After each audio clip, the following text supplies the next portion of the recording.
دیکھیے، جہاں تک ابھی مجھے بھی کسی نے بتایا کہ میڈیا پہ ایسی خبر چلی ہے کہ جس میں مفتاح اسماعیل صاحب سے یہ بیان منسوب کیا گیا ہے کہ انہوں نے کہا ہے کابینہ کو کہ تیل کی قیمتوں میں اضافہ IMF سے جڑا نہیں ہے. یہ آدھا سچ ہے. ایک حد تک اس حد تک سچ یہ بات ہے کہ تیل کی قیمتوں میں اضافہ بین الاقوامی منڈیوں میں جو غیر معمولی اضافہ ہے اس سے یقیناً لنکڈ ہے، چونکہ ہم خود تیل پیدا نہیں کرتے. جس قیمت پہ تیل خریدتے ہیں اسی قیمت پہ تیل بیچنے مجبوری ہے ہماری. لیکن دوسری بات یہ ہے کہ IMF کی یہ یقیناً شرط ہے کہ آپ تیل کے اوپر سبسڈی دینا بند کریں گے، اس لیے کہ وہ یہ کہتے ہیں کہ آپ ہم سے قرضہ لے کر اگر پیٹرول پمپ پہ اسے تقسیم کرنا چاہتے ہیں تو ہم اس مقصد کے لیے تو قرضہ نہیں آپ کو دے رہے. تو IMF کی یہ شرط ہے کہ آپ کے پاس سبسڈی دینے کے لیے پیسے نہیں ہیں تو آپ کیوں کر سبسڈی فیول کے اوپر دے رہے ہیں. تو اس حد تک تو یہ بات درست ہے کہ IMF کے ساتھ بھی یہ بات جڑی ہے کہ اگر آپ نے اس معاہدے کو شامل ہونا ہے تو آپ کو وہ سبسڈی ختم کرنی ہے جس کے دینے کے لیے ہمارے پاس پیسے نہیں ہیں، اور ہم خسارے سے نکال کر اور ادھار کے پیسوں سے لے کر اگر وہ سبسڈی دیں گے تو اسے تو وہ جسٹیفائی کوئی بھی نہیں کر سکتا. اور یہ بات بھی درست ہے کہ IMF سے ہٹ کر ہمارا جو تیل کی قیمتوں میں اضافہ ہے یہ بین الاقوامی تیل کی قیمتوں سے بھی جڑا ہے کہ وہ جس طرح غیر معمولی طور پہ اوپر گئی ہیں، اگر ہم ان کے ساتھ اس کو ایڈجسٹ نہیں کریں گے تو اس وقت پاکستان کے پاس شاید وہ کوشن پچھلی حکومت نہیں چھوڑ کے گئی کہ جس سے ہم اس خسارے کو پورا کر سکیں. اور جو بات ابھی قاہرہ صاحب نے کہی میں بھی اس پہ یہ ایڈ کروں گا کہ آج گلگت بلتستان اور کشمیر کی دونوں حکومتوں کو ہم نے یہ بات واضح طور پہ بتائی ہے کہ یہ حکومت پاکستان کی فیڈریشن کو ایک نگاہ سے دیکھتی ہے، اور جب ہم گلگت بلتستان یا کشمیر کے کسی نمائندے کے ساتھ بیٹھتے ہیں تو ہم اسے PTI کا نمائندہ نہیں سمجھتے جیسے کہ پچھلی حکومت کشمیر اور گلگت بلتستان میں مسلم لیگ نون کی حکومتوں کو ستیلا سمجھا کرتی تھی. ہمارے لیے پاکستان کی تمام یونٹس اور جو خصوصی علاقے ہیں وہ پاکستان کے وفاق کا حصہ ہیں، اور ہم انہیں اتنی ہی عزت دیں گے اور انہیں اسی احترام سے ان کا حق دیں گے جس طرح ہم کسی ایسے صوبے کو جس کی اندر شاید ہماری اپنی حکومت ہے جس احترام سے دیکھتے ہیں. اور اس کی مثال سب سے بڑی یہ ہے کہ 2013-18 میں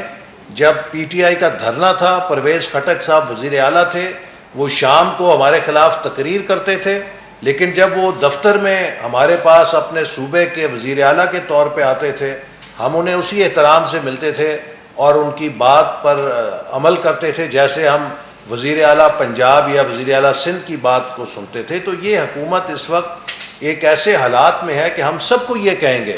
کہ ہمیں پاکستان کے مفاد میں اپنے سیاسی تعصبات کی آگ کو ٹھنڈا کرنا چاہیے. یہ وقت ایسا ہے کہ ہم سب کو ایک ٹیم پاکستان بن کے کام کرنا چاہیے. ہمیں اختلاف کرنے کا حق حاصل ہے، لیکن اس اختلاف کو قوم میں انتشار اور نفرت پھیلانے کا ذریعہ نہیں بننا چاہیے، کیونکہ ان حالات میں ہم جتنے متحد ہوں گے اتنے ہی ان سازشوں کو ہم کامیابی سے شکست دے سکتے ہیں جو پاکستان کے خلاف کی جا رہی ہیں. دیکھیے چھوٹی سی گزارش، ایک چھوٹا سا اس میں وہ حسن صاحب اس پہ بھی فورن فنڈنگ پہ بھی ذرا کر لیجیے، لیکن اس سے پہلے ایک چھوٹی سی گزارش یہ افضلی کہ IMF کی شرائط ہم کتنی مان رہے ہیں. عمران خان گورنمنٹ نے پیٹرولیم ڈیولپمنٹ لیوی ان سے ایگری کی تھی، ہم نے نہیں لگائی.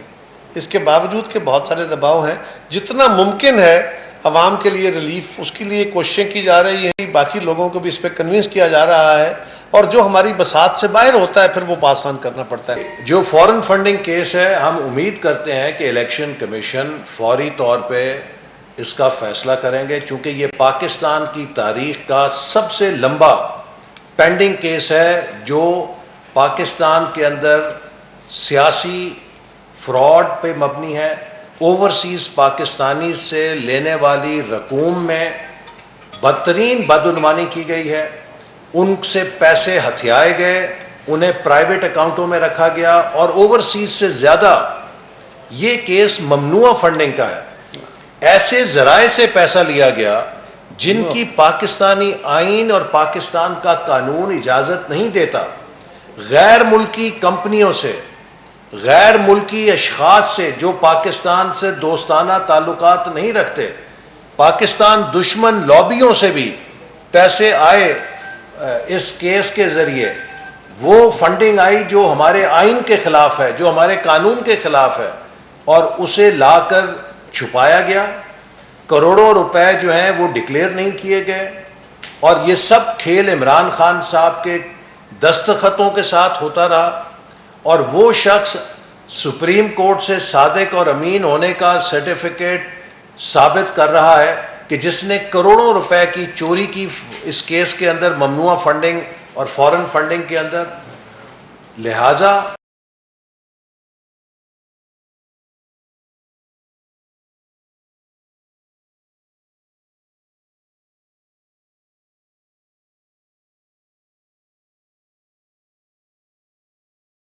یقین ہے کہ آج عمران خان جو پاکستان کے اداروں کے خلاف مہم چلا رہے ہیں، اس کی پشت کے اوپر وہی ممنوعہ فنڈنگ کے لوگ ہیں جو ان سے کام لے رہے ہیں کہ ملک کے اندر انارکی پیدا کرو، ملک کے اندر انتشار پیدا کرو. اس کو کٹہرے میں بھی آنا چاہیے اور سزا بھی ملنی چاہیے. اور اس کے ساتھ ساتھ یہ بات بھی میں ریکارڈ پہ لانا چاہتا ہوں، میں امید کرتا ہوں کہ الیکشن کمیشن کسی دباؤ کے تحت فیصلے نہیں کرے گا، چونکہ عمران خان کا یہ وتیرہ ہے کہ جہاں یہ پھنستا ہے وہاں پہ اس ادارے کی کردار کشی کرتا ہے، اس ادارے کے خلاف براہ راست بیان بازی کرتا ہے تاکہ اس ادارے کو دباؤ میں لا کے اپنے مرضی کے فیصلے لے سکے. میں امید کرتا ہوں کہ الیکشن کمیشن عمران نیازی کی دھونس دھاندلی کی جو دھمکیاں، اور یہ جو اس کی دھونس کی دھمکیاں ہیں، جو ایک الیکشن کمیشن کے خلاف کردار کشی کی مہم ہے، اس کو ردی کی ٹوکری میں پھینک کے پاکستان کے آئین اور قانون کے تحت اس کیس کا فیصلہ کریں گے. چونکہ یہ ممنوعہ فنڈنگ پاکستان کی سیاست میں ایک زہر کی طرح آئی ہے، اور اس نے پاکستان کی سیاست کو پچھلے چند سالوں میں انتشار کی طرف لے کر گئی ہے، اور ملک کے اندر بد امنی پھیلائی ہے، ملک کے اندر انارکی پھیلائی ہے، اور ایک ایسی مہم چلائی ہے کہ جس نے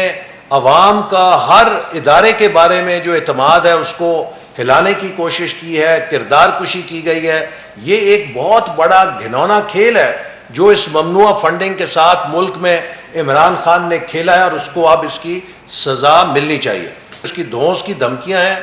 جو ایک الیکشن کمیشن کے خلاف کردار کشی کی مہم ہے، اس کو ردی کی ٹوکری میں پھینک کے پاکستان کے آئین اور قانون کے تحت اس کیس کا فیصلہ کریں گے. چونکہ یہ ممنوعہ فنڈنگ پاکستان کی سیاست میں ایک زہر کی طرح آئی ہے، اور اس نے پاکستان کی سیاست کو پچھلے چند سالوں میں انتشار کی طرف لے کر گئی ہے، اور ملک کے اندر